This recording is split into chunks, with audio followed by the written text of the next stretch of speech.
It's nice to have role models who look like us so we can see what the possibilities are. Listen, I don't know if I want to keep on being a physician one-to-one for another 10, 15, 20 years. This actually helps me continue the sense that I'm contributing to society at large in a very meaningful way. So I want to start with your medical journey, how it all started.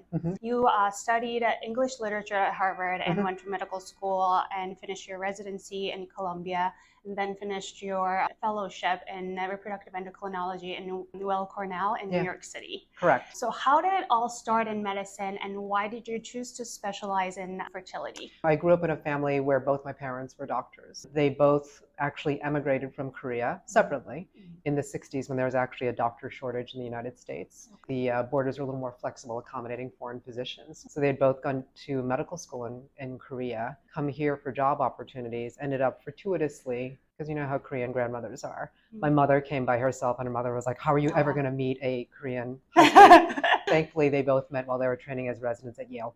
Okay. My father in orthopedic surgery, my mother in anesthesiology.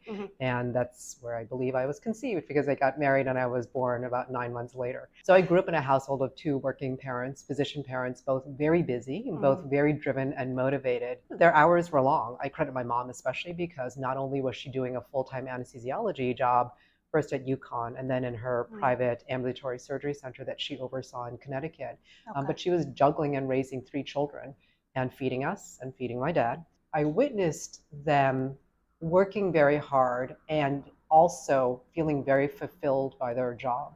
And I think the reason why is, as Korean immigrants, they're seen as outsiders, yet this was an entree into community and society here in the US, and in a very meaningful way. I think they found their jobs to be very, very fulfilling in terms of their patient care and contact and their connections with their colleagues. You know, I tried to rebel within my confines, granted at Harvard, which was an acceptable school to my parents. I was an English major instead of a science major, but at the same time, I wanted to keep my options open, and so I also studied pre-med. I did teach English at Andover. It's a boarding school in Phillips Academy for a year after college, because I wasn't sure yet if I wanted to go to medical school. I also worked in a restaurant because I love to cook. And along the way, actually medicine was something that I really wanted to try to pursue. The backdrop were my parents and seeing how much they gained and appreciated about their professions. Pretty soon, over my 4 years of medical school, I realized that I really wanted to do something in women's healthcare. And so I explored the possibility of OBGYN, which is eventually where I did my residency training in at Columbia, as well as psychiatry, because I liked the mental health aspect. And OBGYN is a great intersection of that, because you're taking care of women's health issues. And there was a lot of psychology, psychiatry involved in that as well. I also like the procedural-based issues. I loved actually doing C-sections and surgery. During my med school and residency, I had 3 reproductive endocrinology and fertility mentors. One, Donna Session, who was a researcher, and she kind of took me under her wing and helped me with some basic science research. And then Mark Sauer, who was our division head and later my boss, and Roger Lobo, who was our chairperson. Actually, no, a 4th one, Nabil Husami, who was a private practitioner who emigrated from Lebanon, and he unfortunately passed. They all were pillars and mentors that I looked up to. And I liked the idea of subspecializing in reproductive endocrine, because it was this science, understanding how the body functions from a hormonal aspect, and also helping women in this very tense moment in their life, because a lot of my focus was on fertility care and supporting family building and those who are suffering multiple miscarriages or infertility. And so that's how I found my way doing a reproductive endocrine fellowship at Cornell. Currently, you are Chief Medical Officer at Progyny. Congratulations Thank for you. accepting the position. This is week 2 of my full-time job. I actually did have a relationship with Progyny along the way. You know, I've been on their medical advisory board for a couple of years. I'll tell you, I'm really excited about this company, because 2 of my former Columbia colleagues had joined Progyny fairly early on. And so I got feedback from them about how well the company was formed and how well they supported their employees and how well they were growing. And I got to a point in life, I've actually been doing clinical medicine now for almost like 30 years. As much as I appreciate the honor of being a physician and the sacred interaction, the very private, personal, trust-built interaction with patients, I kind of felt like I wanted to do something a little different at this point in my life for a number of reasons. So when Progyny got to a point where they're like, listen, we've grown so much, we actually want a full-time physician being our chief medical officer, and they approached me, I was like, this actually might work. And I have to say, it's not a complete 180-degree change from what I was doing as a physician. I kind of feel like it's like taking this aperture of a camera lens. And as a physician, I'm really focused on one-to-one relationships or two-to-one if I'm taking care of a patient and her partner as they're trying to build a family now or planning for their family building in the future if a woman's trying to do egg freezing, for instance, right? And so it's a very personal, intimate relationship, and it's healthcare driven with the goals of Progyny. And so Progyny is a fertility, family building benefit company, and they've grown rapidly since their inception, I think in 2016 or so. And now they touch about 5.4 million lives, a lot of individuals who want access to reproductive health care and support benefit-wise. And so I was like, oh, this is actually taking what I'm doing at a micro level and kind of expanding the lens to a macro level. And that's what I find very exciting. Granted, again, this is just week 2. But every single person I've met on the Progyny team is incredibly smart, very passionate about what they were doing. Amazing. A lot of them have background either in the fertility field from a professional aspect and or also from a personal aspect, right? So they know how hard it is going through this process, and they really feel passionate that they want to implement change in an excellent way. And so I'm really excited about this. I'm really excited for you too. I'm hearing this excitement, and I love this. No, it's really energizing, and in my later life, it's kind of nice to feel reawakened and energized and excited about a new project. So you're not accepting patients currently? No, so I'm not accepting patients. Okay. I am no longer giving medical advice, but trying to help with member patient education, supporting them through the process as they access their benefits, trying to support them also preconceptually too. We're coming up with educational material and support teams there. I'm also looking at trying to help flesh out the very bewildering pregnancy journey and the postpartum journey as well. So just trying to encompass all the generations of women's reproductive health years. I see. And you mentioned that you're very impressed by the team of Progyny. What kind of qualities that stuck out to you? From the interactions I've had with people, every single one, like I said, is a superstar, and yet they also feel very deeply and strongly about supporting each other. And so there was a town hall meeting last week where, and I think this happens regularly, they were asked to vote for team members they wanted to celebrate because of how they contribute to the company and to their peers.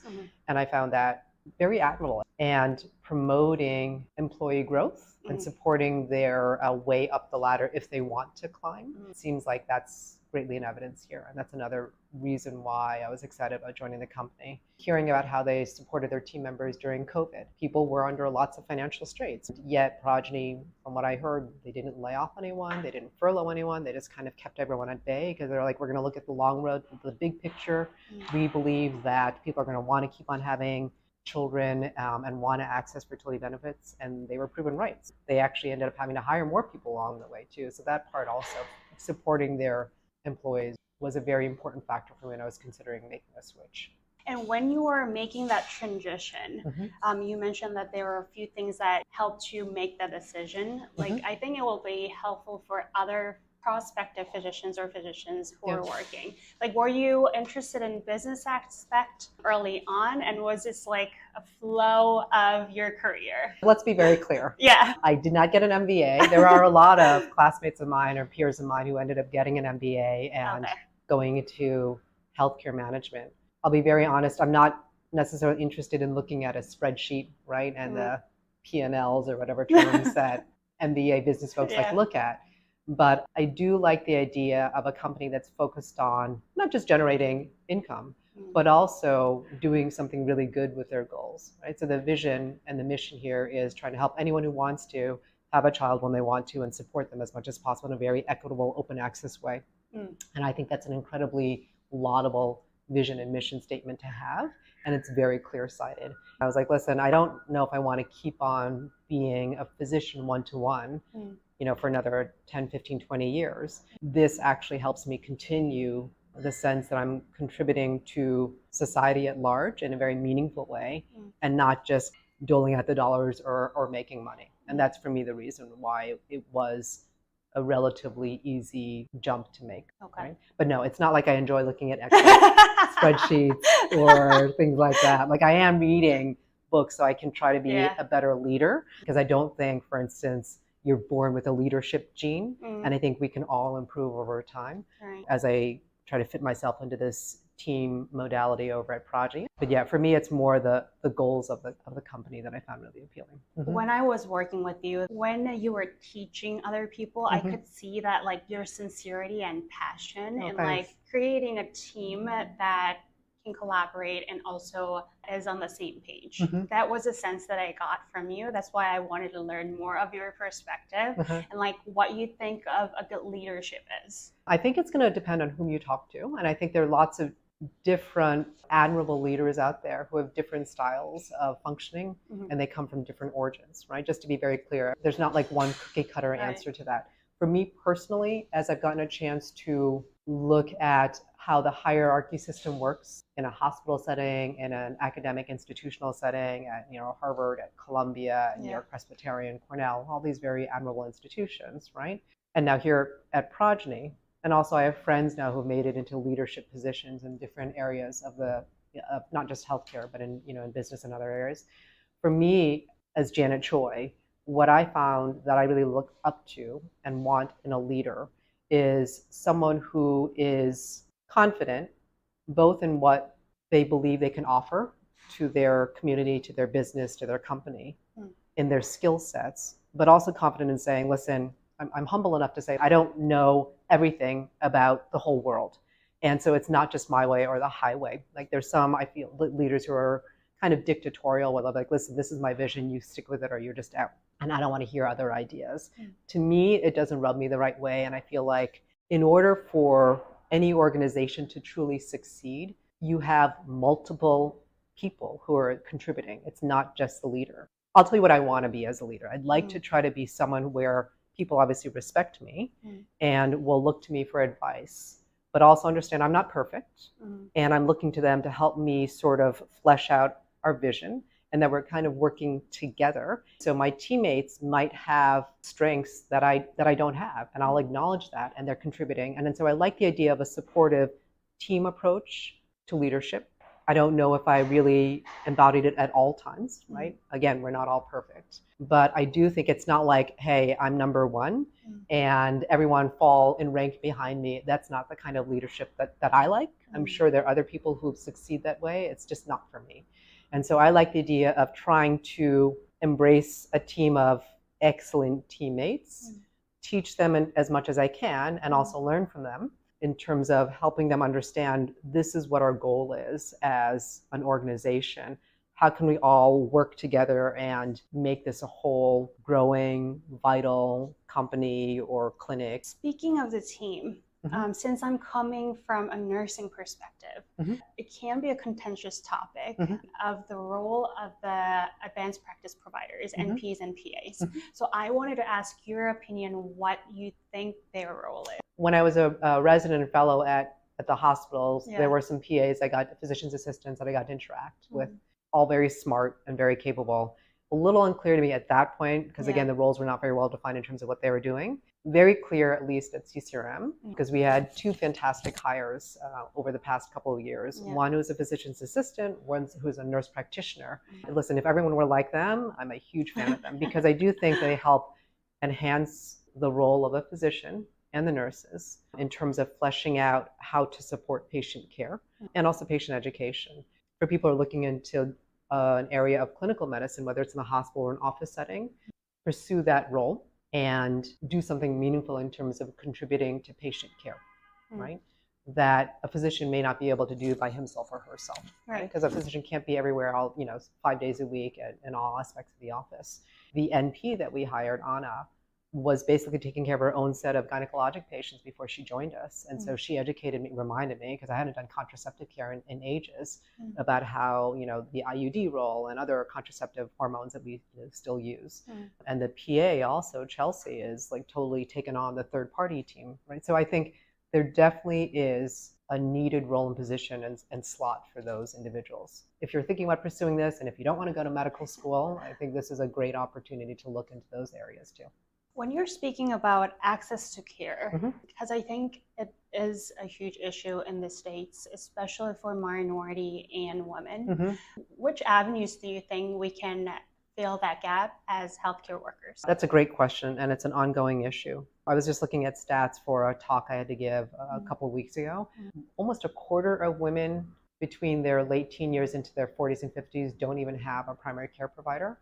And those who do, I think, might go see a gynecologist like once a year or two if they remember, or to do their pap smear, or go to Planned Parenthood if they need acute care for contraceptive advice or things like that. So it's a little spotty. I think what needs to happen is more ready, convenient access to primary care for women. That's one. There's a trusted relationship in place between a patient and her health care professional, whether it's a physician or an NP or a PA, who can give them guidance and anticipate problems before they even happen. And I do think there's a really important role there, so that before you hit 55 and get diagnosed with osteoporosis or diabetes or have a heart attack, right? Because you didn't realize that, hey, what I should have been doing when I was 25 or 35, like watching my diet, watching my weight, doing weight-bearing exercises to prevent bone loss, because all the ladies in my family had osteoporosis, right?